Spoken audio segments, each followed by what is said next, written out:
wa'adina ya zo na mulkin jihar Kano. Ina yi muku ban kwana kuma ina yi muku fatan alheri, kuma waɗanda muka ɓatawa dama babban malami ya faɗi muhimmancin yafiya.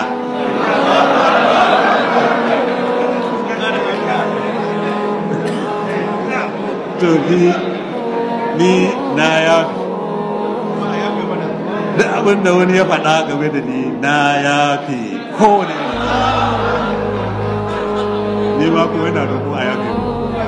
Ba rabo da gwani ba, samun kamar sa shine fama. Gwamna, baba kai muka kewa a jihar Kano mu kai mana komai. Ganduje, arziki ga Kanawa, gwamnan Kano ina ya kamar Ganduje.